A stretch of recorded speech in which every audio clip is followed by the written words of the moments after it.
court. I do want to just address the Kawhi Leonard sort of wrinkle of all this. He has, of course, missed the last 7 games due to what the Clippers say is a right knee sprain. This matters whether the Clippers win or lose, especially because Kawhi has the ability to opt out and become a free agent once again this summer. Now, I want to stress, this does not mean that, oh, wow, he's going to opt out and leave the Clippers. Nobody is saying that. But what is up for discussion is, could he sign a longer-term deal if he opts out? Side note, happy 30th birthday to Kawhi, so that's important to note, too. You've got a guy who is getting into that decade of his life. Of course, he could decide to go somewhere else, but there's just no indication of that publicly at all. So the question is, if he decides to stay with the Clippers, how should he do this? What should he do? And do you think, Richard, the knee issues he's having now, and this is why it's kind of coming up right now, will impact his decision? I can't speak for Kawhi, but we can speak for players that we have seen over the course of our career. When you've seen, again, even in his championship run, and you look at how they have rested him over the course, the expectations of Kawhi are when he's on your roster, you have a chance to win a championship. So you're always going to be looking to be playing more games and more minutes than like a normal player. That being said, I look for security. But everybody looks for different things. So if he wants that security, it's like, dude, if you have a knee injury that's keeping you out from the postseason and you're a free agent and you can sign a 4-year deal and give yourself $176 million of security, that's where I'm going to lean. But everybody looks at it differently. No, I'm right there with you. My grandfather always told me, never pass up something for show, trying to get some more. And here it is right in front of his face, right? The Clippers want to give him everything in the world. They has given him everything in the world, as far as private helicopters from his house to the arena to... They got Paul George. Yeah, letting him do whatever he want to do, right? Building an arena in Inglewood. So if I'm Kawhi... I don't think that's because of Kawhi, but continue. It's part of it. Has a little bit to do with Kawhi, right? If Kawhi don't go there, then Steve Ballmer probably is not enthusiastic about building the arena. But that's neither here nor there. If I'm Kawhi, I sign that extension or deal, whatever it is, and I stay with the Clippers. Well, because this is the thing about the 1-year deal. If you were to sign a 1-year deal to get that 5th-year bird rights, you don't know what's going to happen in that 1 year. And if you're coming off something and there's a possibility of surgery and there's a possibility of, if they telling you here this and you're like, well, I want to wait 1 more year and see if my knee holds up, and this is after being rested for multiple seasons, this is after the issues in San Antonio, and really we saw him labor. That was part of the impressive thing in the Toronto Raptors. We saw him laboring. I have no idea why he's clapping. You saw him laboring in Toronto when he won the championship. What are you clapping for? No, because I'm so proud of you, man. You actually digging in your bag every single day. Now you're talking about bird rights, and I know. That Schwartz gave me that information. You sound like a front office. Shout out to our researcher, Michael Schwartz. Yeah, Schwartz gave me that information. For making RJ look good. I was trying to get each other look. Don't give me no cry. I don't want nothing from you. I would also just say that Steve Ballmer has been talking about building a new arena kind of since he started owning the team. They don't get all the concession money and all the stuff, and I think the fans would like an arena of their own, but certainly the excitement of Kawhi and PG and this run will help sort of build toward when they do finally get to open that arena. So that's good for them too. We'll see what everybody does. There's time still to think about this because the Clippers are still alive in the NBA playoffs. Coming up, new Celtics coach Ime Udoka says that Jaylen Brown and Jason thank you. Go to the NBA. The Clippers are facing elimination again tonight, and they're doing it without Kawhi Leonard. He remains out of the series as he deals with the sprained right knee. He remains in LA rehabbing, according to Ty Lue. That's what we know about Kawhi's future short term, but what about long term as he can opt out after the season? Brian Windhorst has more. He called over glass to get here. He said goodbye to 2 championship-winning teams. He told the Spurs he didn't want to be there. That was a championship team. Then he went to Toronto, had a title team that probably could have won another title had he stayed there. And he said, no, I'm pulling the ripcord on this, and I'm starting over in the place where I want to play. I just don't see, even though you have places like Miami or New York he could go, and I wouldn't even be surprised if maybe he takes a meeting or something, but I just can't see him upending what he's got going. I think the tough thing for the Clippers will be how many years would he re-sign for? Does he give them 2 or does he give them 5? And what do they do to address the needs on the roster when they don't have any draft picks to trade and they've spent mostly all their free agent money? Stephen A. Smith joining us now live from Phoenix. Stephen A., we'll get to the game, but what's your reaction to what you just heard there from Wendy on the idea that Kawhi is going to stay in L.A. with the Clippers this offseason? Well, it's one thing is obvious and one thing is shocking. Number one is obvious. I completely agree with Wendy about what the probability is of him staying in Los Angeles after departing from San Antonio and then Toronto. It was all about wanting to be back near home in California and obviously in Los Angeles, California. And so because of that, the likelihood of Kawhi Leonard choosing to depart seems a bit slim, to say the least. But here's the shocker that I'll give you, Kevin. I don't know if it's in the Clippers' best interest to keep him. Ooh. Nobody has said that, so I'll be the first to say it. Let me be clear about something. Kawhi Leonard is a top 5 talent in this game. He is elite. But when you take into account the load management, when you take into account that his personality doesn't actually, gravitate towards leadership, he's more of a watch me do it, a do it kind of guy, as opposed to really galvanizing the troops and being a talker. And then you combine that with the fact that he's not necessarily reliable, at least this postseason, hasn't gotten any younger or what have you. And you look at the elevation of Terrence Mann, this second-year player who clearly is not on Kawhi's level. But if you look at the athleticism, if you look at the youth, the fervor, the want-it mentality, playing night in and night out, and you're talking about building a culture, then I'm sorry. I don't know. I think that it's something that Ballmer and the crew have to think about long-term. Now, obviously, if they come up short, which I expect them to come up short in this Western Conference Finals, then you're talking about keeping Kawhi because you want to go for a championship again next year and the year after. But if you're talking about culture building and having somebody long-term, I don't know if he's the guy, number one, because of his durability, number two, because of the load management, and number three, because of the youth that you have playing on your squad already that's performing in the postseason. It's a high price tag as well when you look at the cap, and you just stunned me with that comment. You mentioned, though, that he loves L.A., and if this decision happens where he's not going to come with the Clippers, or the Clippers say we're going to just pass on it, hypothetically, like you just brought up, if it's not in the best interest, could you see him going to the Lakers and still staying in L.A.? No, I would see him going someplace like Miami before I saw that happening, because obviously he would want his money, and I don't know how much money the Lakers have to give him. That's number one. But again, when you look at Kawhi Leonard, it's no questioning his greatness. There's no questioning his talent. And if you're going for a championship, he's your guy. But if you're talking about building long-term and building a culture, I don't know if he's proven to be that guy because of his durability issues. It's just that simple to me. All right, you talk about culture, and then you think about immediately Miami. They have one already built there with Jimmy Butler and Bam Adebayo. Oh, you've just opened to me. I'm gonna go out there and hoop and give everything I got. I don't know where this trolling bull has come from. Where it's the internet controls the narrative about these players. It's becoming foolish, man. Like I said earlier in the year, that's one of the most special players to ever lace his shoes up. Get this dude his flowers, man. I don't understand the slander. It's becoming quite silly now. Like, respect these players, man. Respect these greats. Paul George should get his respect for all he has done this postseason. And look, I don't know how much longer he can keep doing it, frankly, or how long the whole team can keep doing it. At some point, the injuries and the minutes and the travels, the laws of physics say it should eventually be too much. Then again, the laws of physics don't explain how a guy can survive a fireball consuming his car on the streets of Tokyo. Hey, worked for Han, and maybe, just maybe, it can work for PG and the Clippers too.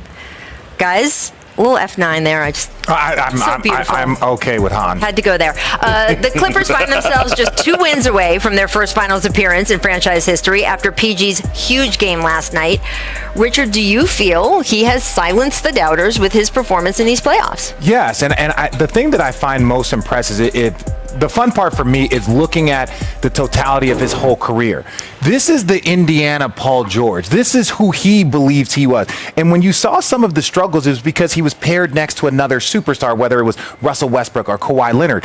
And I think at times he would defer, then he would lose some of his rhythm. He wouldn't be that same aggressive player that we saw so much earlier in his career. But now, when you just put it on him and you say, hey, go lead us, he does an absolute phenomenal job. And this is the Paul George. And I think some of the criticism is because when you saw it in Indiana, this is what you expected for the rest of his career because he did it so early and battled against Titans like, the Miami Heat and all that. So I think that he is silencing his doubters, but ultimately I think he's in a different situation than he's been in prior times. Well, I think that, look, Paul George is playing phenomenal right now. And I just want to address the part where he was talking about he gets unfair criticism or more criticism than any other player.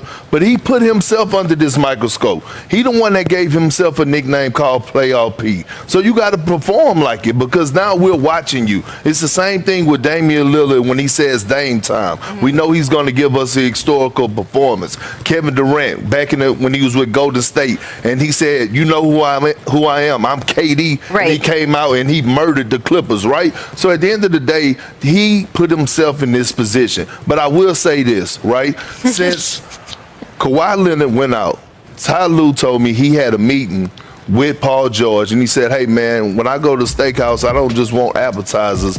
I want the filet, I want the sides, I want everything, meaning I want you to be aggressive. I want you to give it everything you got. I don't care if you go 0 for 20. I want you to go down swinging. And what I'm seeing out of Paul George is he's entering his name right back into the word superstar because he's averaging 30 points, 11 rebounds, 6 assists since Kawhi's been out, and he's been playing phenomenal. But most importantly, he's been coming up when it matters the most. Look, I just wonder, is there room for a middle ground? Like, can we just have not the talk radio take of either he's terrible or he's the best ever? When talking about Paul George, I feel like people start like, well, so-and-so did this. I'm like, right, but so-and-so is a top 5 all-time NBA player. Great. I'm with him. I do think Paul George gets some unnecessary, especially in the regular season. Like you have an off night. It's like the same people that are running to criticize him aren't the people that are running to congratulate him. That being said, some of the losses that they had last year in the bubble, the way that they played against Oklahoma City, the way they played against Utah, those were 3 consecutive year bad losses. So that's accumulation of something. So I'm with you. There's got to be room for. There is. He's not the greatest of all time. No, he's not the greatest of all time. No, he's very, very, very. That's he's okay. a superstar. That doesn't have to be the standard. I did want to ask because we were talking about this in Perk. I want to get your thoughts. Richard and I were talking post game about a stretch in the fourth quarter where Paul George. I thought, okay, this is it. He's running out of gas, and it was pretty brilliant how the rest of the team kind of picked him back up. Yeah, no, what I saw here is look, he had a couple of kind of loose turnovers, and look, you could just see him not getting back on defense. And this is not like you saw with Kevin Durant. Kevin Durant was exhausted. Yep. And then you see Paul George. This man is doing every single thing he could do. But what I noticed with T. Lue and what a lot of people don't see, right after this 3 consecutive plays, crowd's going crazy. T. Lue calls a post up for Morris. Morris goes and posts up, takes his time. But a lot of people were like, oh, why are they posting up Morris right now? And it's like, because Paul George needs a break. And sometimes he got a 24-second break where he just got to stay in the corner, let Morris go to work. And when players like that deliver, when you have Morris or Pat Beverly or Reggie Jackson deliver in those moments, it gives superstars a break, and then Paul George closed that game. To be honest, this is the way I feel about Paul George, right? Whether the Clippers win this series, whether he plays well throughout the rest of the postseason, I don't even care. He's earned my respect because he's laying it out on the line. When you see a guy that's exhausted like that, it reminds me of Delly. You remember Dellavedova? Yeah. When he had to get carried off the court, I think it was like Game 3 of the NBA Finals, and they had to take him to the emergency room and put an IV in him. Yeah. This is what PG is doing, and I love to see it, but this is the Paul George that we've been waiting on, we've been wanting to see, and he's getting his moment, and I love it. Ty Lue has put that key into his back. And what you said, RJ, about him getting those 24 seconds of rest, for the first time, I saw Ty Lue animated on the sideline, and he got mad at his team down the stretch. He said, run the play again, meaning go back to Paul George. He was milking Paul George to death towards the end of the game, and I love every minute of it. Yeah. Again, Paul George has played 735 minutes in this playoffs. God bless him. 130 minutes more than any other player. That's not an excuse. It is just a fact, and the fact that he has not run out of gas yet is something that, again, Got to salute him for. I do want to get to what happened back to what happened in the third quarter, right, with Pat Bev and the flagrant foul on Chris Paul. It went to a video review. The refs took a close look at this one. Here's what Monty Williams had to say on the play after the game.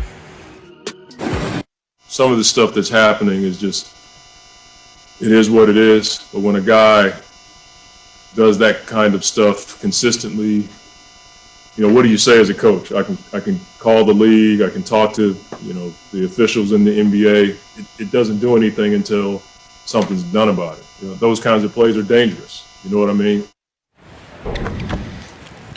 All right, so Perk, what did you think of the flagrant call on that play? I thought it was interesting that the guys in the booth, the guys broadcasting the game, didn't seem to think it was a flagrant, and Steve Javie came on the broadcast and said he didn't think it was a flagrant, but clearly Monty Williams did, and I can tell you the Suns fan in the arena certainly did. Well, I did too, and I'm a little younger than those guys that are way in the booth and Steve Javie, so maybe, their eyesight is starting to go away because of their age, but that was a clear flagrant. Look, this is not football. This is a chop block, and even in the NFL, look, this is illegal. No, I'm not even going to let you finish this nonsense. I'm not even there's not a flagrant foul. You know why Chris Paul wasn't upset? Because Chris Paul jumped to the right. Chris Paul jumped to the right. He jumped. Look, he did jump. What I'm saying, though, is that's how guys are getting fouls, Perk. That's why they're talking about changing the rule. You have Trae Young when he gets it. No, listen, Perk, let me finish there. First of all, I was the one that was It's okay, let me finish. Really I was interrupted. You weren't saying anything. I was. When Trae Young gets a guy behind him, he will jump backwards and then throw a shot. That's what they're trying to eliminate. Chris Paul, right there in that moment, as Patrick Beverley's trying to come, Chris Paul jumps to the right. You can literally see it in slow motion. He jumps to the right to draw the cut. Look, that's not a natural shot motion. RJ. Up and down and forward is a natural shot motion. That's not a flagrant. I'm sorry, RJ, whether he jumped to the right, whether he jumped to the left. You got to give the defender space. Whether he did the cha-cha slide, I really don't care. At the end of the day, that was not a basketball play. It wasn't. Why was he around his legs? Why was Patrick Beverley around the leg area? Okay, you haven't ever gone around screens as a big man. And that is no disrespect. I know it not. When you're trying to, you make yourself as small as possible. You turn and you're trying to navigate the screen. Now, when a player jumps backwards into you, he's elevated. The camera is this way. I'm just showing you. I know how to get up over the screen. No, you don't. Point being is this, Rach. There's a reason why they're going to change the rule. There's a reason why the rules committee are having these conversations, because that right there, like Chris Paul almost hurt himself trying to draw the foul. If you look at it in slow motion, Chris Paul doesn't jump up, doesn't jump, he jumps to the right as Patrick Beverley's coming. So that's what takes out his legs. That's why the people in the booth were upset, because they had the replay. Rachel, you know how like sometimes you want to get away from your kids because they get on your nerves in the house? Well, it's the other way around with RJ. You want to go back home? No, his kids are happy when he leaves. What are you laughing back there for? We will survey. Producers laughing? We will survey RJ's two tiny children at some point later in the jump run. I do want to get to Trae Young. We're going to talk about him in the next segment, how he is going to deal with that bone bruise in his foot, impacting Game 4 of the Eastern Conference Finals. We'll have more of RJ and Perk, although it's time for our distant replay first. In this too. This date, 2004. It was a blockbuster trade. I'm Rachel Nichols. I am still here with Kendrick Perkins, Richard Jefferson. They're both wearing jackets and pants. It's a red letter day. After Game 5, Suns coach Monty Williams said his team played with a, quote, show up mentality in the first quarter, while the Clippers played with, quote, desperation. So, Perk, who needs to step up for the Suns in Game 6 tomorrow night? Well, it's two people. One, I talked about this yesterday on the show with you guys about CP3 and his legacy. Well, his legacy is still on the line about blowing 3-1 leads, and here it is, he's the head of the snake, and he has the opportunity to capitalize on the moment, and he needs to. The second person, where's Jay Crowder at right now? Right, Jay Crowder has been phenomenal throughout the postseason. He was really good against the Denver Nuggets. He's not doing anything. I believe he's like averaging 4 points in this series. I believe he's shooting like 4 for 26 from the three or something to that nature. He's not defending because Paul George is having it his way. Reggie Jackson is having it his way. So I'm looking at these two veteran guys of this young team, and they have to elevate their game and set the tone. I actually agree. Like I think Jay Crowder's got to do more. Jay Crowder knows he has to do more. This is not something that isn't getting voiced to him. But the two people I think need to step up are Chris Paul and Devin Booker. You talked about when Devin Booker's in 11 elimination games, he's averaging a 40 piece. Like, that's ridiculous. And I'm not saying that that's what he gets, but everybody knows this in this league. First round, like, elimination games are easy. Second round games are a little bit harder. And then the finals, putting a team out the further you go. But this isn't an elimination game for the Suns, and isn't that part of it? I mean, it sounds shocking to me that the Clippers came out with more desperation than the team that was up 3-1. Yeah, well, I'm more talking about eliminating a team. No, like, I know, eliminate. But I just think that it gets harder, and I think, like, as much as Devin Booker and some of these young players have raised their level, guys, there's more levels to go. To win an NBA championship, you're going to go against the Bucks or you're going to go against the Atlanta Hawks. So it's like what you did last round, it's got to go harder. You got to go harder. You got to keep pushing yourself. So those are the two guys. If Chris Paul and Devin Booker show up, there hasn't been a time where those two showed up and played at a high level where everyone else didn't fall in line. I would just say this. Look, we talk about the comebacks from 3-1. You obviously, Richard, were part of the team with the most famous one of all. We talked about, Perk, you mentioned that Chris Paul has been on the wrong end of 3-1 comebacks. We talk about them because they're notable. It's not what usually happens. Yeah. What often happens is either it becomes, quote, a gentleman's sweep, right, a 4-1 kind of thing, or it becomes where, hey, the team that's up 3-1 gets a little bit like either tight or just doesn't play as desperate as the team that shockingly is going to be eliminated and therefore is very desperate. And so the team that's down wins. And then more often than the other way, the team that's leading ends up winning the series. Those are just the numbers. So just because the Suns came out less desperate in this game last night, I don't feel like that's an indication of how the rest of the series is going to go. It's kind of how it usually goes. Not all the time, but more often than not, this is what we see. And now we'll see what the Clippers can do at home on their home court. I do want to just address the Kawhi. Make execution. Check out this play drawn up by Monty Williams at the end of the half. Perk, do you like the hook and ladder here? Oh, yes, I do. Way to elaborate on that, Perk. I like it, but there was just not. This was not good defense. Watch Reggie stops and turns. What are you doing, Reggie? That was the problem. That was the problem. It was a great play, but Reggie, like, look, the margin of error is so small. You can't stop and look and see where the ball goes and lose. Look, he doesn't even know where Booker is at that point in time. That's a great play, but that's also trash defense. You draw up ATOs and you work on those plays to confuse the defense, and that's exactly what happened. Confusing the defense is not turning your back to Devin Booker. What are you talking about here? It's a great play, but it was also trash defense. It was fun to watch. Make boosties. Reggie Jackson with not one but two emphatic slams in Game 5. Perk, is this man ever going to cool off? No, he's not. Look, you know what? They call him Reggie Hot Sauce Jackson in the locker room right now because he's on fire. This is a true story. This is not anything I'm making up, but I knew Reggie could do these type of things, but right now he don't have to be the number one option. He's a guy that could get into his bag and be that secondary type guy.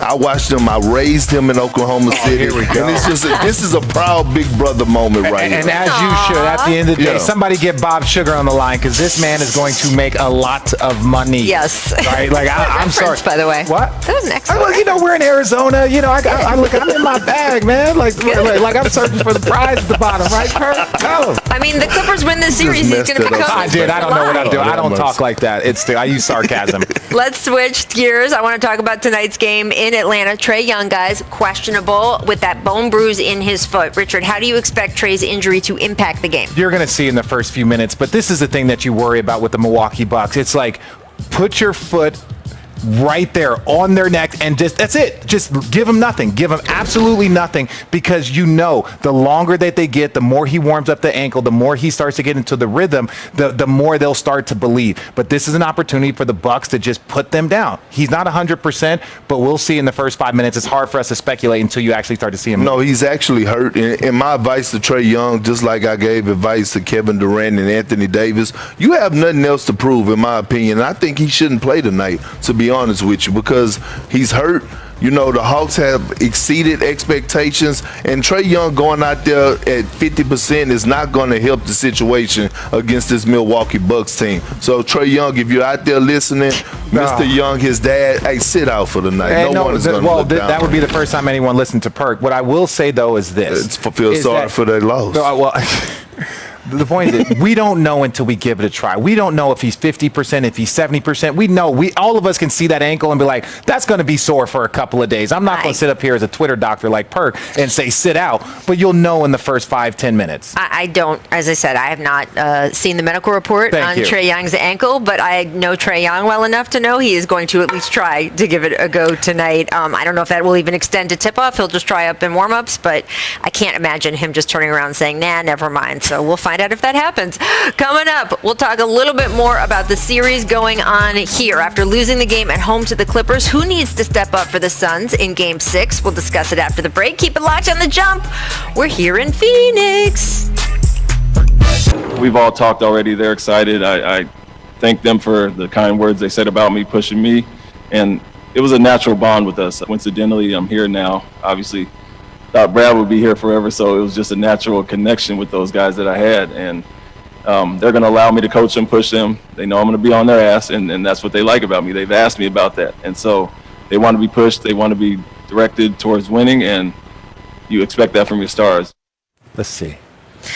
Perk, obviously your ties to the Celtics, not just in the past, but you are on local TV there for broadcast. Yeah. What do you think of the way Jaylen Brown and Jason Tatum can flourish under this new hire? You know what? I love it because for the simple fact he called them out publicly, right? And not in a bad way, but he's saying, hey, look, I'm going to challenge you guys. We already know that these two young guys are two of the most talented young studs in the NBA, but he's going to challenge them to be leaders, especially Jason Tatum. He has to be more vocal. He has to be more about the team. And I'm not calling them selfish. I'm saying more about just uplifting guys, talking in huddles, just doing little things that leaders do. We already know what type of leader Jaylen Brown is because we saw what he done off the court with the George Floyd situation and how he was, how vocal he is. So I actually love what he did in the press conference. I think the sky's the limit for my Boston Celtics. For your Boston Celtics. Okay. Look, I completely agree. What I really like about this is I had an opportunity to talk to Brad Stevens earlier in the year when we were doing one of the games,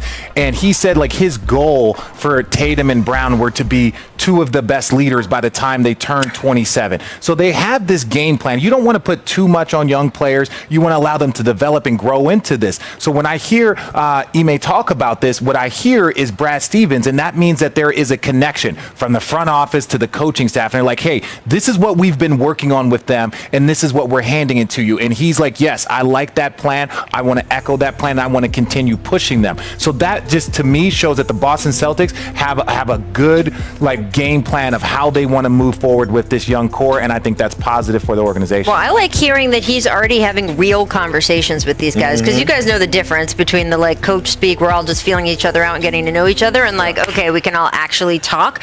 We mentioned your comeback from 3-1 in the NBA Finals. One of the biggest stories kind of from that Game 7 was Ty Lue in the locker room at halftime calling LeBron James and saying, not calling, but calling out. I don't know. Should I say calling out? You were there. I don't know what the most appropriate way to say it is. Challenging him to be better. Yes. And it reminds me of a Monty-ism, because we're covering this series here, and Monty Williams has all these expressions. And he tells players, I'm not calling you out, I'm calling you up. And I think that is genius. It is how I would describe what Ty Lue did to LeBron in halftime of Game 7. It's how I would describe what I'm hearing in Boston right now. And that, to me, is by phrasing it that way and thinking of it that way, right? It's in a way to say, hey, I have confidence in you. I think you can be better, right? But there you go. Jaylen Brown wasn't at the press conference. He was busy doing other things. Yeah, well, with Barack Obama is not exactly a bad way to do it. So, yes, talking about leadership right there. I just think that the way a coach frames something, if it's with respect, and it's in all the examples we just talked about,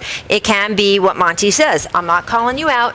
I'm calling you up because I believe you can be better. I believe in you. And I think that approach will really work in Boston. It sounds like it's already starting. Let's talk more about that coaching carousel, though, because it's not done spinning yet. The Pelicans, the Magic, the Wizards, still without head coaches. Richard, let's focus on New Orleans today. What type of coach does that roster, led by Zion Williamson, Brandon Ingram, need in order to continue progress with their development? Well, I actually like what Ime talked about. He wants to develop the young guys. And these are the type of, when you're talking about the Magic organization, that is one of those organizations that is a rebuild. It's a rebuild in a bit of a smaller market that hasn't had a ton of success, even when they had all-stars like Talking about the Pelicans, right? Oh, I was talking about Orlando. Oh, go ahead. I was talking about. I was saying. Go ahead, finish. Go ahead. Are you gonna let me finish? Yeah, go ahead. Okay, listen. I just thought Rachel said the Pelicans. No, she did. She's just throwing a lob though. If you want to windmill it or if you want to lay it up like you would, that's fine. That's cool. So my point. Yeah, I know you can't dunk. My point is this: when you look at a team that has talent, and then when you look at a team that's rebuild, that's a rebuild. The Pelicans have a ton of talent. They need to get an established coach in there. If you're not making the postseason next year, in my opinion, when you have an all-star in Brandon Ingram, you have an all-star in Zion Williamson, you have talent around them. I don't know what they're going to do with Lonzo, but ultimately you have talent. If you don't make it to the postseason, so I think you need somebody with coaching experience. I don't think that group is an individual that should have a coach without any head coaching experience, in my opinion. Well, I think that, when you look at it, your core guys, your two main products is Zion Williamson and Brandon Ingram. Don't know what's going to happen with Lonzo Ball, right? So you need a coach in there that they can relate to, right? And me looking at what's happening right now in the Final Four, the last four teams that's standing, 3 of those guys are former players. So to me, right now what it goes to show me is that former players are getting the most out of their players, right? You look at Nate McMillan, he got the most out of the Hawks. You look at what Ty Lue is doing right now, getting the most out of the Clippers. You look at what is this going to Monty Williams? Yeah, take your Monty time. Williams. Monty Williams. I already said Ty Lue. Monty Williams. Who are you talking to?